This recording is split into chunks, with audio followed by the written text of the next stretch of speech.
I use different medium in my work.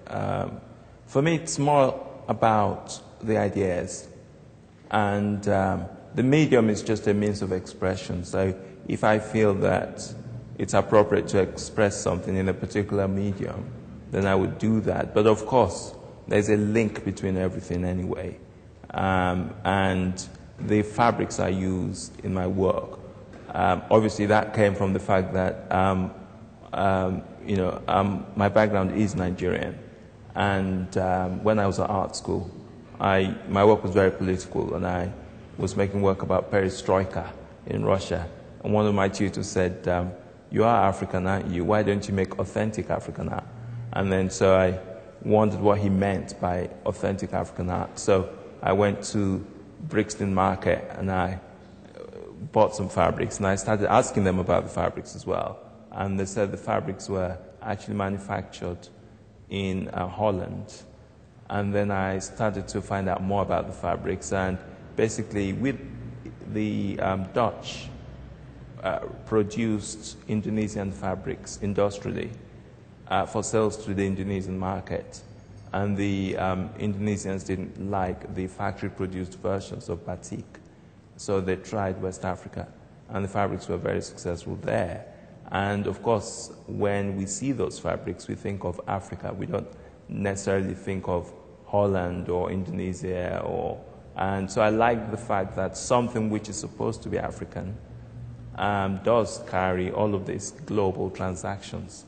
Therefore, the question of authenticity is a bit suspect, because authenticity is basically what you create. So in a sense, that's why I use those fabrics. And then I do kind of crazy Victoriana things with them. And that whole kind of Victorian idea started as a kind of a joke, because in the 80s, Margaret Thatcher talked a lot about Victorian values. And I felt so kind of alienated from Victorian values. But then I thought, rather than actually running away from it, why don't I just actually look at Victoriana more closely? Because the height of the colonial period is the Victorian era. So it's a kind of a play on that. But then it's quite interesting now that I've actually been made a member of the British Empire. So it's quite apt and quite appropriate for me, I think. And so I like the paradox of all that.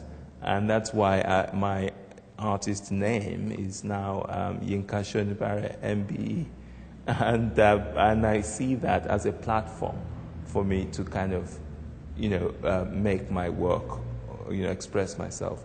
And this exhibition mainly is evolved out of the issue of global conflict at the moment.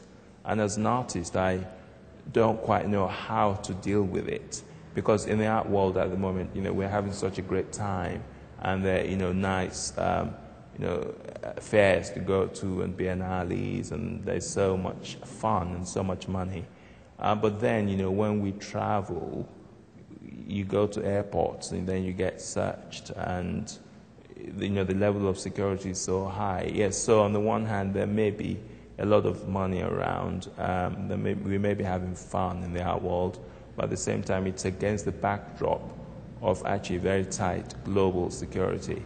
And also, I'm 44 years old now, and it's the first time I've heard so much on the radio about massacre. I think the first half of my life wasn't as full of news about murder, massacre as now.